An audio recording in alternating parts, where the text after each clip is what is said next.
second time I'm doing this intro, hopefully the last.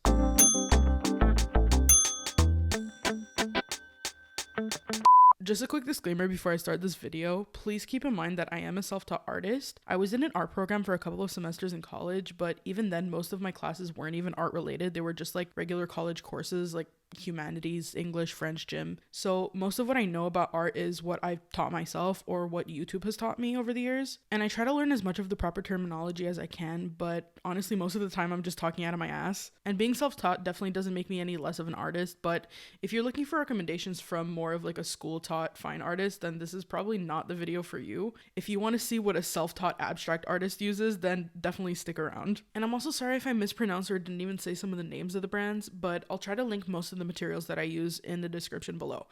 Okay, back to the video. Hi, I'm Miranda. I'm an artist. Thank you for stopping by. Welcome to my home. I hate doing intros so much. I don't know why I feel so nervous right now. I've made many videos with my face in them.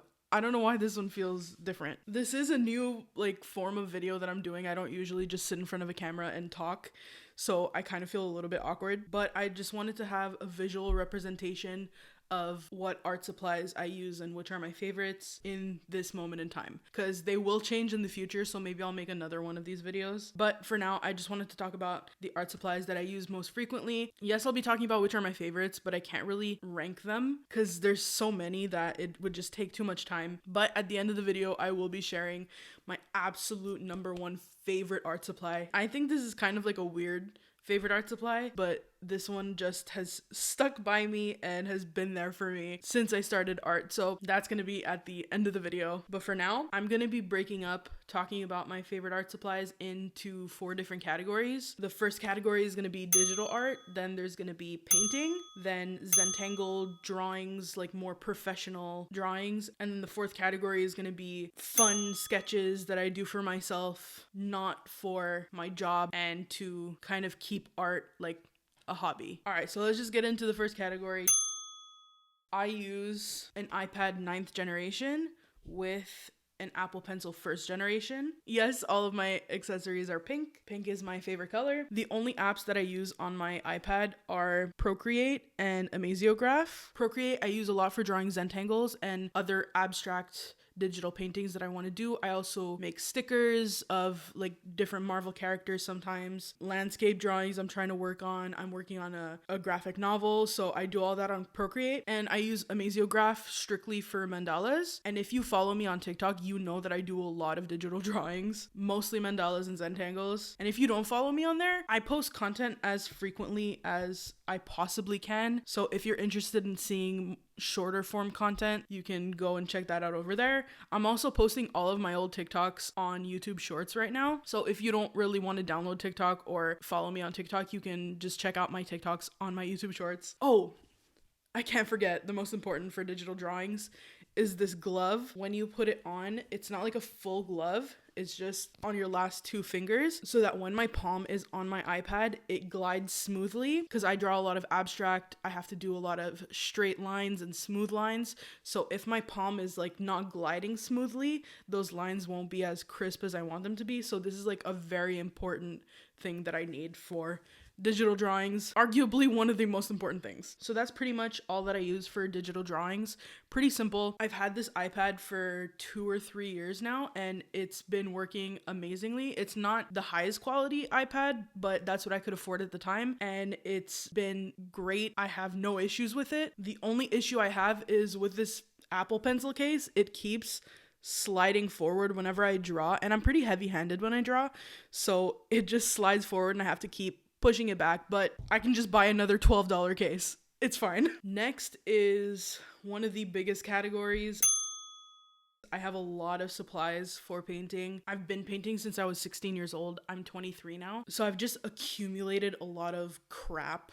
A lot of it I try to use, but my art style has changed a lot through the years, so I don't use it as much as I would like. But let's start with my water containers. I started off by just using a random jar that I had around the house. It works really well. You don't need anything too expensive, but recently my best friend got me this, what's it called? What is it? A paint puck. I love this thing so much. It's not necessary for painting, but it works really well. So what I do is I fill both of these up with water. To get the majority of the paint off, I clean it in this jar, and then a lot of times there's gonna be excess paint on your brush, so you would have to continue just trying to clean it in a jar, and this just makes it so much easier because there's those little rough spots at the bottom. So once most of the paint is off my brush, I go in here, I just get the rest of the paint off, and it works super well. And I can hang my paintbrushes up here to dry. I don't have to just put them on my table and get my table wet. I love this thing. If you have the money to buy one of these, I really recommend it. It's absolutely not necessary. I know a lot of these extra things for art are very expensive. It's just good to have if you have the means to get it. Thank you, Angelica, for getting me this. I love you. It's amazing. Next is super simple. It's just a rag. Whenever I'm finished cleaning my brushes, I always dry it on these.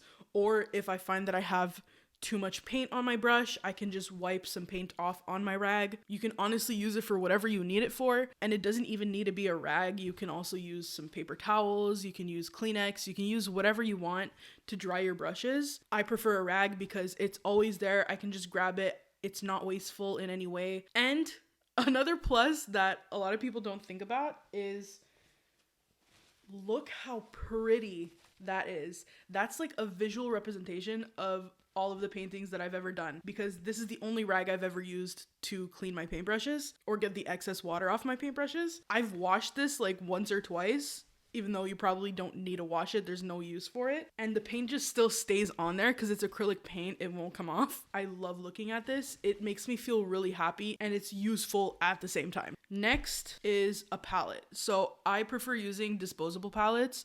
I just have this one from my local paint store here in Montreal. I know it's not the most environmentally friendly thing in the entire world, but I try to make use out of each individual sheet. One sheet from this palette can last me between 10 and 20 paintings. I don't change it after every painting because that I find is too wasteful for me. If the layer of paint gets really thick on here, I usually just peel it off and that'll do the trick for another couple of paintings. But once I start to pick up some of this dried paint at the bottom and my fresh paint becomes very lumpy from the dried paint, then I know, okay, it's time to switch out my palette. But honestly, I've had this same palette since I was 16, since I started painting, and I still have a lot of sheets left to go. I only change it when it's absolutely necessary. And a lot of people might call me crazy for using a flat palette for acrylic painting. I only ever learned to paint while using a flat palette.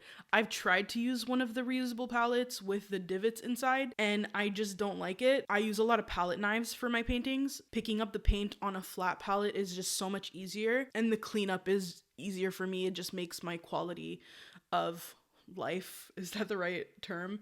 It just makes painting easier for me, so I use a flat palette. Next is, what's this called? Masking tape. I almost forgot the name. I use a lot of masking tape with my paintings, whether it's making borders or making patterns inside of patterns. You can get a lot of use out of masking tape. I got it from my art store. I think they are more expensive at art stores. If you get masking tape just from Home Depot or something, I think they'll be cheaper, but check the strength of your masking tapes. If it's super strong and you're putting it on paper, it can rip your paper, so just be careful with that. I've been using the same 3 rolls of masking tape since I started painting. You're seeing a theme here. I've been using the same things since I was 16. And like I said before, I use a lot of palette knives. These don't have any brands visible on them that I can see. These ones I just got at my art store for like $5 in a pack of, I think 5. Yeah, there's 5. They're just plastic. They're not the best quality. I use these a lot. They work pretty well for the type of art that I do. If you need a palette knife for like more intricate art, splurge on palette knives. I didn't need it for that, so I just got whatever I found. And then the nicer palette knife that I have came, just this one, for like $2 or $3. It's metal, so this one I use when I do want to do more intricate stuff and when I need a little bit more control. Again, I've been using this since I was 16. It's a little bit broken, but I just shove it back in there. That's what she said. It does the trick. It works really well. I love this thing. And I kind of have the same situation with paintbrushes. I don't really focus too much on brands. This is my bucket of paintbrushes. I don't really focus too much on brand. I'll feel the bristles, and if the bristles are not too firm and they're not too soft and they're meant for acrylic paint and I like the shape, I pick them up. I don't really look at the brands. I have Liquitex. This one is Royal, Dynasty, Royal again. Yeah, it's just a mixture of everything in here. Whatever I think I like, I pick it up. And a lot of times I pick up discount brushes because my camera cut out for some reason before I was finished talking about paintbrushes. But what I was trying to say is most of these brushes are discount brushes that I got at my art store. And some of them I even got at the dollar store. Like this one.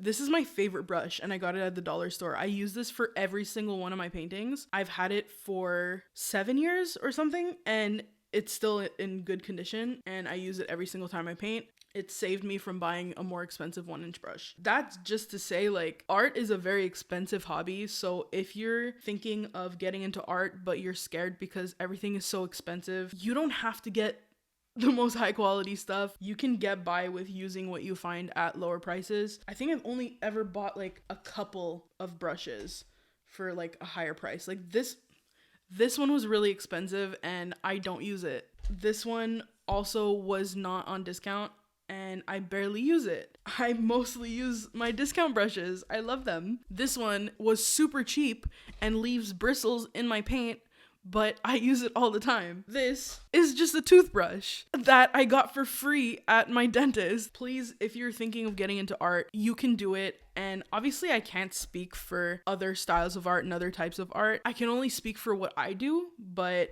I've gotten by pretty well with not spending a lot of money on art supplies. Let me know if you're interested. I'll make a video of getting into art on a budget. But again, keep in mind, I do abstract art, so what I recommend is going to be different from what a realism painter recommends. It's different, so just keep that in mind. All right, moving on. Paints. I used to do a lot of scenery paintings, so nature and stuff like that, and then I got into abstract and fell in love with it, and that's basically all I do now. A lot of the art supplies that I used to use, I'm still trying to use now, but I'm not going to buy them again because I just don't get any use out of them now. And the best example of that is golden paints. I used to use golden paints all the time because these are more professional quality paints that work really well and they're so pretty. But now that I'm doing more abstract and I'm using paint in a different way, it's hard to justify wasting golden paints like that because they were so expensive. Oh my god, were they expensive. So now what I mostly use are Liquitex Basics. These are more like student grade paints. I think the quality of them are super amazing and they're way cheaper than golden paints. So I don't feel as bad when I waste a lot of paint with my art. Okay, wait.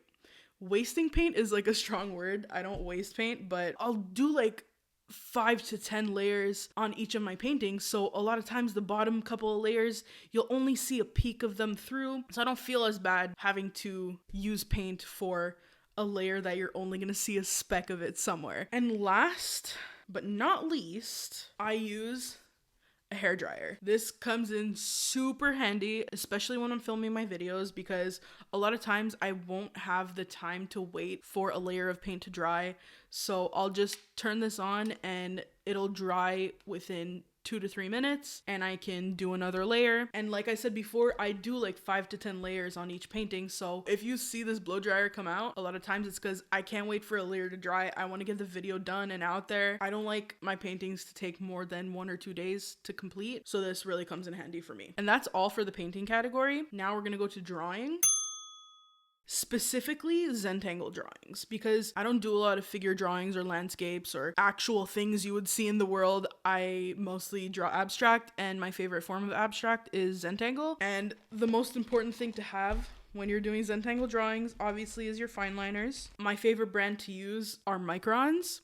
They work really well. I've been using these since I started drawing Zentangles. Another brand that I like to use is Faber-castell. These are really nice. And the last brand that I use of fine liners is Artist Loft. These are not as good as the Microns or the Faber-castells, but they get the job done, so I'm not complaining about them. If you are looking for a better quality fine liner, Faber-castell and Micron is the way to go. They are a little bit more expensive, I think, than Artist Loft. I'm actually not sure because I got Artist Loft as a gift, but my number one recommendation is micron. And then if I'm drawing and I need to fill in a space with a lot of black, then I'll just use a regular Sharpie. I don't use the fine liner Sharpies because those I find a bit blotchy.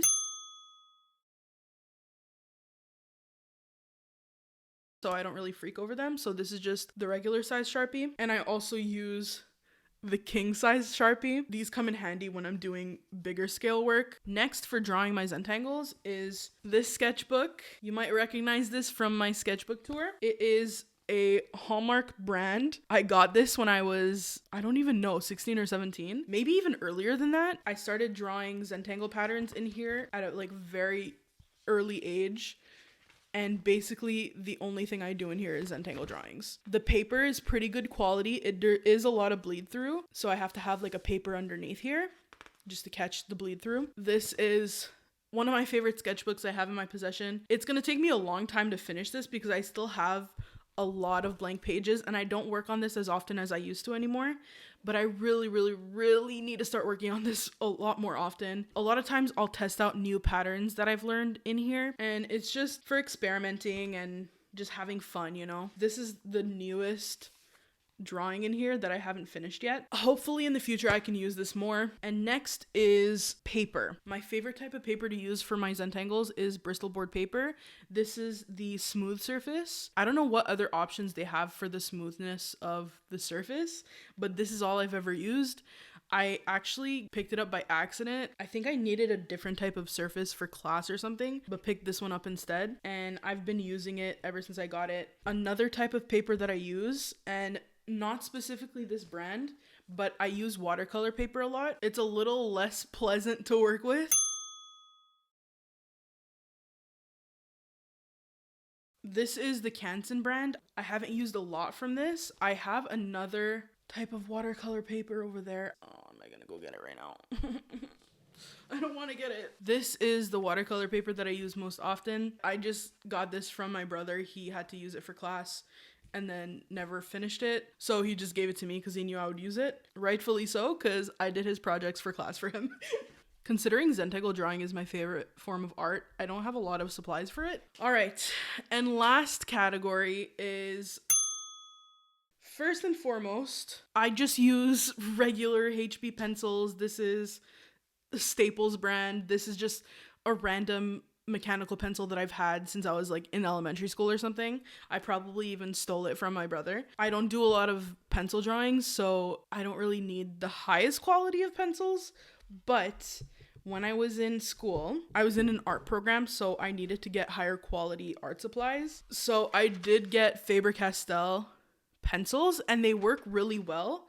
If I have a picture of the drawing that I made with these, I'll put it up on the screen because it was really nice. It's actually hanging in my living room right now. My mom stole it. But yeah, these pencils are really good quality. I love Faber-castell brand. They have really good stuff. So if you're looking for good quality pencils, these are the ones that my art teacher recommended, and he's a practicing artist, so I trust his judgment. I can't really speak on it because I don't do a lot of pencil drawings. Another thing that's really important though is having blending stumps. I just got these in a pack of like 50 off of Amazon. Not the most interesting thing. Then my blending stump sharpener or whatever, or cleaner. Whenever your blending stump gets too dirty, you just sharpen it. It's very dusty, so careful when you're doing that. I don't think erasers are much different from each other, but I don't know why I prefer the Staples brand. No, not Staples, Stadler. This is the Stadler brand of eraser. I think it just erases better. I don't know. And a kneaded eraser that I had to use for my drawing project when I was in school. I don't know what brand this is. I threw away the packaging. It might be Faber-castell, but I can't remember. If you're a pencil artist, my teacher said it was really important to get a mono eraser. It's just an eraser that comes out like a mechanical pencil, and it erases like really detailed parts of your drawing. And I made good use out of it when I was in school. I haven't used it since because I don't do pencil drawings. And one of these tools for pencils, so when your pencil is getting really short, you can put it in one of the sides, whichever one it fits in. You have a handle for your pencils. Those are the things that I barely use, but they were recommended from my art teacher in college. So I trust his judgment more than I trust my own. So the last thing I want to talk about before I reveal my favorite art supply in the entire world is the Canson sketchbook. I love Canson sketchbooks. The paper is really good quality. Obviously, there's bleed through when I use markers or Sharpies, but I use this for a whole bunch of different mediums. I've used acrylic paint in this. I've used Sharpies, marker, pencil, gel pens, anything under the sun I've used in here, and the paper's held up really well. Canson sketchbooks, really good brand. I haven't really gotten into other brands of sketchbooks because I've been using these for so long, so maybe in the future I'll experiment with different brands, but for now, I really like Canson sketchbooks. It's time for the moment you've been waiting for. A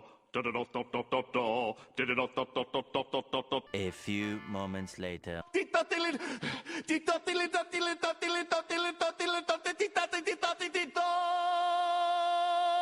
Paper. What? What the fuck?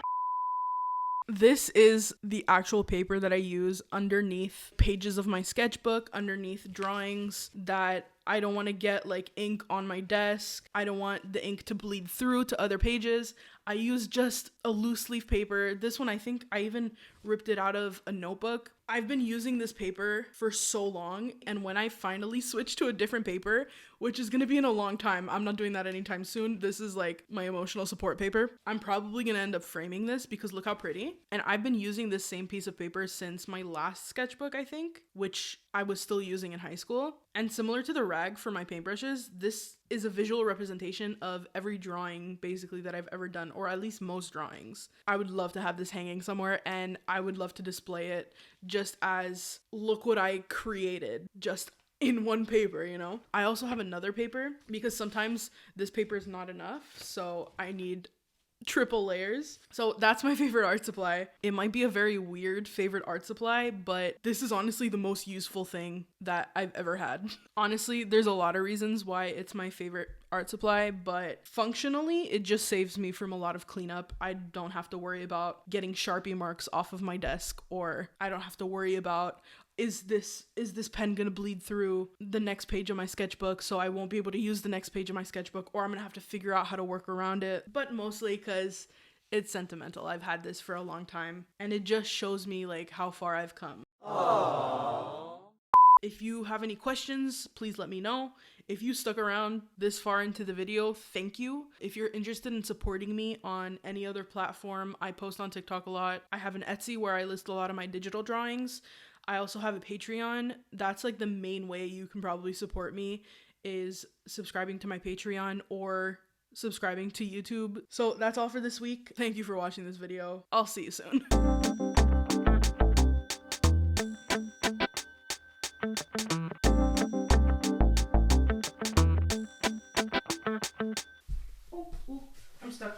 I'm stuck. Oh my god. Oh, okay. I got stuck.